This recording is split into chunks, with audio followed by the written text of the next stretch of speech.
बिस्मिल्लाहिर्रहमानिर्रहीम अस्सलाम वालेकुम मेरे बहन भाई। अल्लाह पाक दी ज़ात मेरे देखने वाली तमाम यूट्यूब फैमिली ने अपने ज़मान च रखे। अल्लाह पाक दी ज़ात अपनी रहमत दा साया रखे। इससे प्यारी सी दुआ नाल अज दी वीडियो शुरू करते हैं। वीडियो शुरू करने तो पहले एक छोटी जी अर्ज करते हैं, जिन्हें मेरे भैन भरावां ने मेरी दुनिया चैनल सबसक्राइब नहीं किया सबसक्राइब कर लो, बेल दा बटन प्रेस कर लो ताकि मेरी हर आने वाली वीडियो बर वक्त मेरे भैन भरावां तक पहुँच सके। अच्छा जी, अज की वीडियो कुछ इस तरह की आ। असीं अज घर की थोड़ी जी की सैटिंग, वो भी अपने भैन भरावां नाल दिखाने हैं। तो चलते हैं जी, हम चल के अपने जी सैटिंग की घर की दिखाने हैं। और मेरी भैन ने कमेंट करके लाजमी सानू दसना भी ओके है। तो इंशाल्लाह जी चलते हैं। हम बच्चे बिस्तर पे हुए हैं अंदर, तो अंदर चलते हैं जाके दोनों कमरे के उपरले की भी और थल्ले भी सैटिंग की अज। तो मैं चल के अपने भैन भरावां शेयर कर रहा। हाँ मैं बस पुत ठीक हो गई सैटिंग अज दो कमरिया की? गुड हो गया, सोहना लगता ना हम। चल ठीक हो गया मेरी धी। हम रोटी हल्ले ठहर के पकाने, हले आ जा उत्थे हीटर दे गया बाद ठहर के पकाने। तो अंदर चलते हैं जी। मैं हम कैमरा फड़ाना महविश बेटी नूं, ते महविश बेटी कैमरामैन बनती है। तो असीं हुण चलदे ते नाल नाल अपने भैन भरावां ने सारी सैटिंग उपर वाली और थल्ले भी दिखाने। आ जा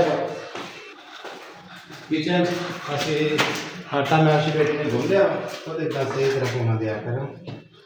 अपना पुत दे दो। मैं छापा दे दूंगा किचन आ जा ना अंदर। मेरे इससे स्टैंड दिया बोर्ड लगा इतने रखता। बाकी हम अंदर चलते हैं।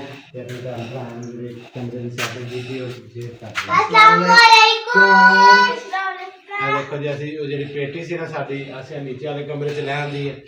हीटर भी है साढ़े पैन वाला सैटिंग जी उपरली सी असें अज थल्ले लै आंदी है। ते बिस्तरे वगैरह साढ़े सारे विषय है। पेटी भी साढ़े छाड़ वगैरह सारे मैं सैटिंग की है। उपरले कमरे की भी सैटिंग करके आए हैं। ते किदा ना आदश माह मशरूज किदा ओके लग रहा है? कैसा लग रहा है आपको? Very nice. ऊपर चलते हैं जी। ऊपर चल के भी अपने भैन भरावां ने शेयर करके आना। आ जाओ चलिए ऊपर। ठंड बहुत अच्छा लगी। अच्छा जी चलते हैं जी। ये मेरे भैन भरावां ने कमेंट करके लाजमी तो सारे मार के दिखाया ना। हाँ जी, कमेंट करके मेरी भैनों ने लाजमी दसना। अज मैं सारा दिन लगा रहा इसे काम में। तो सफाइयां कीतियां सारी अपने घर की सैटिंग की, क्योंकि अगे सानू ये सी भी साडे दरवाजे उपरले नहीं सी ना आया। तो असीं फिर इस करके उपरले उत्ते पईदा सी। हुण साडे दरवाजे लागे लॉक करके आराम नाल थल्ले ठीक है। फिर सानू ना बच्चे खाना शाना खाते हैं, भांडे ऊपर थल्ले लियाने सानू बहुत परेशानी बनती सी। इस करके नाले हुण आपदे बैग वगैरह देखो इत्थे रख लिया करनगे। ते आपदे कपड़े इन्हां दे हर शै वर्दियां इन्हां दे सारे कपड़े पाउण वाले ब्रीकेस टोकरी हर शै इन्हां दे विच इत्थे पाए। इत्थे कंघा शीशा कीता अपने स्कूल ते थल्ले थल्ले अपना रहन। ते दिने बेशक उपर चल जाण उत्ते जाके धुप्प हुंदी है, मंजा 4 बजे रख लैंदियां बह जांदियां। ते बाकी यह भी बर्तन जाने सानू मैं विश्वास से बड़े औखे सी। कभी उत्ते फिर खा पी के ना बच्चे है फिर उपर बर्तन रखी रखते थे बेचारी। कभी उपरों रोटी इन्होंने वास्ते उत्ते लैके जाईदी, फिर उत्तों बर्तन ला के थल्ले लियाने पैंदे सी। इस करके असीं ना फिर सैटिंग ही थल्ले कर ली। ठीक हो गया पुत। ते दरवाजा मैं लगा बंद करन, दरवाजा ना खोलिए जरा कमरा निकला हो जाए।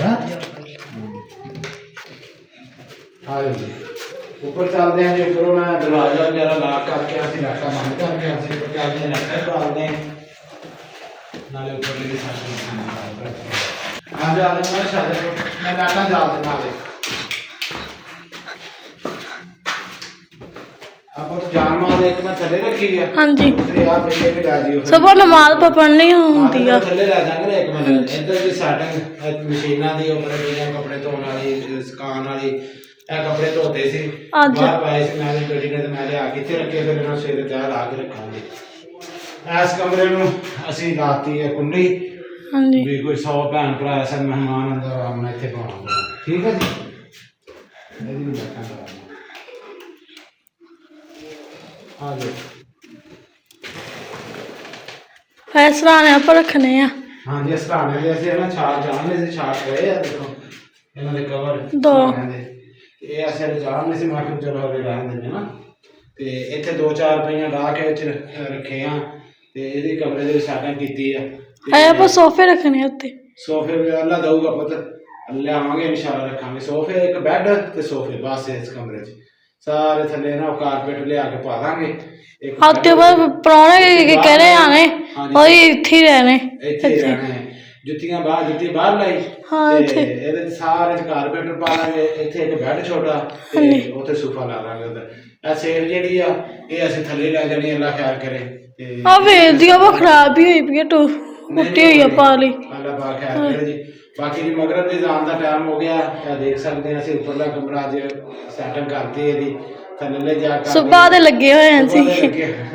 ਤੇ ਬਾਕੀ ਇਨਸ਼ਾਅੱਲਾ ਜੀ ਮਗਰਬ ਦੀ ਜ਼ਾਨ ਹੋਣ ਲੱਗ ਪਈ ਆ ਇਨਸ਼ਾਅੱਲਾ, ਤੇ ਆਪਣੇ ਭੈਣ ਭਰਾ ਮਗਰਬ ਦੀ ਜ਼ਾਨ ਵੀ ਸਰਾਣੇ। ਬਾਕੀ ਜਿਹੜੇ ਅਗਲੇ ਸੀਨ ਹੋਏ ਇਨਸ਼ਾਅੱਲਾ ਆਪਣੇ ਭੈਣ ਭਰਾ ਨੂੰ ਸ਼ੇਅਰ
अच्छा जी आगे थले असी अपने भैन भरा थल्ले कमरे की भी और उपरले कमरे की भी सारी कर ऐसे बेटा होना है बाहर से खेलता मैं मुँह हाथ धो ते पैर धो ते बिस्तरे च फिर रोटी खाने ते अपने भैनों ने भरावां नाल सारियां नाल अपनी घर की सैटिंग की है शेयर की है मेरिया भैनों ने लाजमी कमेंट करके अच्छे अच्छे कमेंट करके दसना क्यों जी नहीं नहीं नहीं नहीं नहीं ते बाकी अल्लाह पाक दी ज़ात खैर करे चलो ये बच्चियां मेरे नाल सुनिया कह रही भी असी सैटिंग पता क्यों की है जी ए सैटिंग असी थल्ले लियांदी दसो केड़े चाचू ने आना चलो दसो आप चाचू जाहद वास्ते सैटिंग की है जी असी थल्ले दा समान सारा हर चलिया चाचू जाहद होने वास्ते ना उपरला कमरा जो वो सैट किया हाँ ਅਸੀਂ ਉੱਤੇ ਫਿਰ ਬਹੁਤ ਨਹੀਂ ਸਾਰੇ ਮੈਂ ਵੀ ਨਾਲ ਬਹੁਤ ਤੁਸੀਂ ਫਿਰ ਥੱਲੇ ਪੈ ਜੀਓ ਸਾਰੇ ਚਾਚੂ ਨਾਲ ਜੇ ਕੋਈ ਹੋਰ ਵੀ ਆਇਆ ਤੇ ਫਿਰ ਅਸੀਂ ਉੱਤੇ ਪੈ ਜਾਾਂਗੇ ਨਾ ਤੁਸੀਂ ਥੱਲੇ ਪੈ ਜੀਓ ਠੀਕ ਹੋ ਗਿਆ ਨਹੀਂ ਆਂਟੀ ਦਾ ਪਤਾ ਨਹੀਂ ਆਂਟੀ ਦਾ ਨਹੀਂ ਪਤਾ ਚਾਚੂ ਦੀ ਸ਼ਾਇਦ ਆਵੇ ਤੇ ਚਾਚੂ ਦੇ ਇੰਤਜ਼ਾਰ ਚ ਆ ਜੀ ਮੇਰੇ ਬੱਚੇ ਤੇ ਬਾਕੀ ਅੱਲਾਹ ਪਾਕ ਦੀ ਜ਼ਾਤ ਬਿਹਤਰ ਕਰੇ ਇਨਸ਼ਾਅੱਲਾ ਅੱਲਾਹ ਪਾਕ ਦੀ ਜ਼ਾਤ ਜ਼ਾਹਦ ਭਾਈ ਨੂੰ ਬੁਖਾਰ ਸੀ ਰਾਤੀ अल्लाह ने सेहत तंदुरुस्ती देवे अल्लाह पाक दी ज़ात ने अपने ज़मान च रखे अल्लाह कोल नूं अपने ज़मान च रखे जी जिन्नी साडी यूट्यूब फैमिली देखने वाली है अल्लाह पाक दी ज़ात कोल दे बच्चों नूं सेहत तंदुरुस्ती देवे ते बाकी इंशाअल्लाह जी उम्मीद करूँगा मेरे भैन भरावां नूं साडी अज दी घर दी सैटिंग कीती अच्छी लगी होगी ते अच्छी लगे ते वीडियो नूं लाइक और शेयर जरूर करियो ते सानू दो इजाजत अल्लाह हाफिज़ सोने रब